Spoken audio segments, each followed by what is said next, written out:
السلام علیکم عزیز طلبہ، امید ہے آپ سب خیریت سے ہوں گے۔ آج ہم ایک نئے 86-24 سیکنڈری ایجوکیشن کے امپورٹنٹ کویسچن کے بارے میں ڈسکشن کریں گے، اور اگر آپ لوگوں نے اسے سبسکرائب نہیں کیا تو سب سے پہلے اسے سبسکرائب کر لیں تاکہ آپ کو مزید اسی طرح کی ویڈیوز ملتی رہیں۔ دیکھیں جی، سب سے سیکنڈری ایجوکیشن میں جو مین ہے اس میں سب سے دیکھیں پہلے کیا ہے کہ سگنیفیشنس آف سیکنڈری ایجوکیشن، یہ کویسچن ہے۔ اس میں ٹوٹلی دو ہی کویسچن ہیں جو اہمیت کے حامل ہیں یونٹ نمبر 1 میں، اور آپ نے انہی کو ہی خاص طور پر فوکس رکھنا ہے۔ اور کویسچن نمبر 2 جو ہے آبجیکٹیوز آف سیکنڈری ایجوکیشن، انہی دو میں سے ایک سوال آنا ہے اور لازمی آپ ان کو تیار کر لیں۔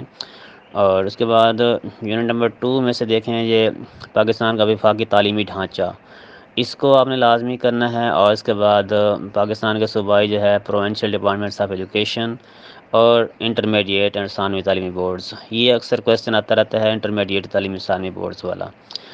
اور اس کے بعد یونٹ نمبر 3 میں سے آپ نے بیکن ہاؤس اسکول سسٹم اور سٹی اسکول سسٹم اور قومی زندگی پر Beaconhouse school city system کے اثرات، یہ 3 سوال ہیں، اور انہی 3 سوالوں میں سے ایک سوال آنا ہے۔ یہ سٹی اسکول والا اکثر عموماً آتا رہتا ہے یا بیکن ہاؤس اسکول سسٹم، ان دونوں میں سے کوئی ایک سوال آئے گا اور ان کو آپ نے لازمی یاد کرنا ہے۔ یونٹ نمبر 1 میں سے 2 کویسچن، یونٹ نمبر 2 میں سے بھی 2 کویسچن، اور یونٹ نمبر 3 میں سے بھی 2 کویسچن۔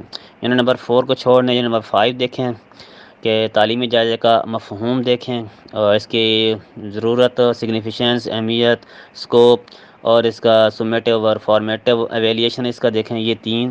اور ساتھ میں داخلی امتحانات، یہ صرف پڑھنے کی چیزیں ہیں، اس کو یاد کرنے کی اتنی خاص ضرورت نہیں ہے۔ یہ تشکیلی جائزہ ہوتا ہے، تکمیلی جائزہ ہوتا ہے، اور بھی انٹرنل ایگزامز کون سے ہوتے ہیں، اور بکس کیا ہیں، سیمیسٹر سسٹم کیا ہے۔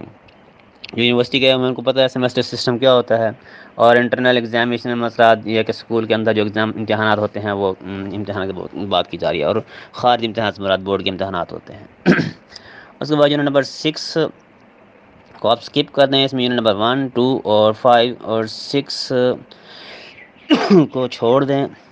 اگر کرنا چاہیں تو ان میں سے یہ 3 چیزیں ہیں کہ برطانیہ، جاپان اور چین، بلکہ ان کو چھوڑ دیں۔ یونٹ نمبر آپ کریں form 1، 2، 3، unit number 1، unit number 3، unit number 5، اور اس کے بعد یونٹ نمبر 9 کر لیں آپ۔ باقی یہ 3، 4، 5، 4 کے بعد 6، 7، 8 یہ چھوڑ دیں۔ یونٹ نمبر 9 میں سے آپ کے پاکستان میں تعلیم، ایجوکیشن ان پاکستان آپ نے کرنا ہے، ایشوز ان سیکنڈری ایجوکیشنز، اور جینڈر اینڈ جیوگرافیکل گیپس جو ہیں، اور کمپیوٹر انفارمیشن ٹیکنالوجی، یہ 2 کویسچن ہیں، کمپیوٹر اینڈ انفارمیشن ٹیکنالوجی اور اس کے علاوہ ایجوکیشن ان پاکستان۔ ان 2 سوالوں کو کر لیں، انشاءاللہ آپ لوگ کامیاب ہو جائیں گے۔ اور یہاں پر یونٹ کمپلیٹ ہو گیا 86-24، unit number 1، unit number 2، unit number 3، unit number 5 اور یونٹ نمبر 5 تھا 6 تھا، ہاں جی، یونٹ نمبر 5، 1، 2، 3، 5 اور 9، یہ 5 یونٹ آپ تیار کر لیں، ہر میں سے 2 کویسچن ہیں، ان کو تیار کر لیں تو انشاءاللہ آپ لوگ پاس ہو جائیں گے۔ ٹھیک ہے جی، اللہ حافظ۔